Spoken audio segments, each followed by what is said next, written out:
తీసుకోకండి, చేతిలో ఊగాలి, చెమట పట్టాలి. ఎండలో నడిచిన చెమట పట్టిన అనుకోవద్దు, కానీ నిజంగా ఒంటికి ఎక్సర్సైజ్ జరిగి చెమట పట్టాలి. లేదు ఇంట్లో అన్ని పనులు నేనే చేసుకుంటాను, అదేంటంటే ఎక్సర్సైజ్ అంటే క్రమబద్ధంగా 60 నిమిషాలు చేస్తే చాలా మంచిది. ఓకే, మీరు ఎక్సర్సైజ్ చేయండి, మీ పిల్లలు కూడా వాకింగ్ తీసుకెళ్ళండి. చక్కగా తల్లి పిల్ల వాకింగ్ వెళ్తే it's like day out, mother's day out. Okay, walking with అమెరికాలో ఈ కల్చర్స్ ఫాలో అవుతారు. ఫాదర్స్ డే అవుట్ అని చెప్పి ఫాదర్ అంటే బయటికి వెళ్ళింటే ఆడ ఎక్సైట్ అయిపోతారు. మా నాన్నతో నేను రోజులతో స్పెండ్ చేశాను, ఎందుకంటే నాన్న రోజు డ్యూటీలో ఉంటారు.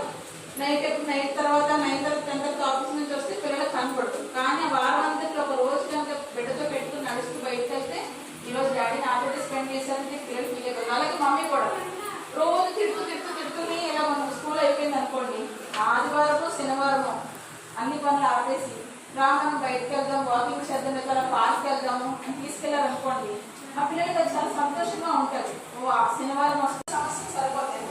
మళ్ళీ అక్కడికి మళ్ళీ అయ్యే మాట్లాడతాడు, అది తక్కువలేదు, నాకు ఎవరైనా చెడ్డ ఇచ్చేవాళ్ళని చెప్పుకోవద్దని అనుకోలేదు, అయ్యే బరీ చేసుకోమని చెప్పట్లేదు. కానీ అదే చెప్తూ ఉంటే మీకు మానసిక ఆహ్లాదపడడం ఏది ఉండదు. అంటే అదే అందరికీ అయ్యే లవ్ మ్యారేజ్ చేసుకుని అరేంజ్ మ్యారేజ్ చేసుకున్నా సామాన్లు ఇష్టపడేలా చేస్తున్నాడు కదా. కనీసం ఎంత కొట్టాలని అడుగుతున్నాడైనా కనీసం ఫస్ట్ మంది సరిపోతుంటారు కదా. గొడవ లేకుండా ఉన్న కొద్ది రోజులు ఉంటాయి కదా. సో గొడవలు ఎందుకు వస్తాయంటే ఫస్ట్ హస్బెండ్ పేరెంట్స్కి బ్యాలెన్స్ చేయకూడదు.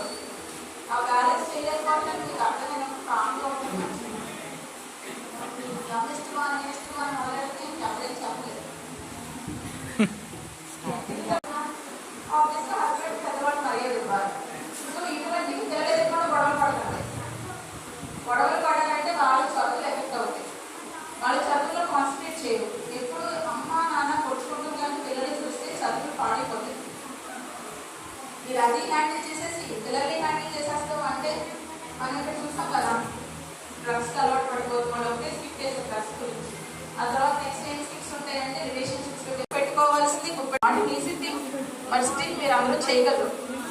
ఓకే, సో మనం షుగర్ గురించి చెప్పాను. పిల్లల్లో షుగర్, తల్లుల్లో షుగర్ కూడా. తల్లులు కూడా లావ్ అయిపోతున్నారు, మీ పీరియడ్స్ ఇర్రెగ్యులర్గా వస్తున్నాయి. ఓకే, ఇర్రెగ్యులర్గా పీరియడ్స్ వస్తున్నాయంటే అసలు ఏదో ఫెయిర్ అయిపోయారు అనుకోండి, అది ఫెయిర్నెస్ కాదు, పారిపోవడం. సో పారిపోతున్నామా లేదంటే అర్థంలో మనం చూసుకొని తెలుస్తుంది. అయినా తెలిసినప్పటికీ చాలా మంది చాలా నా గురించి పట్టించుకుంటే అలాగా ఇంట్లో కూడా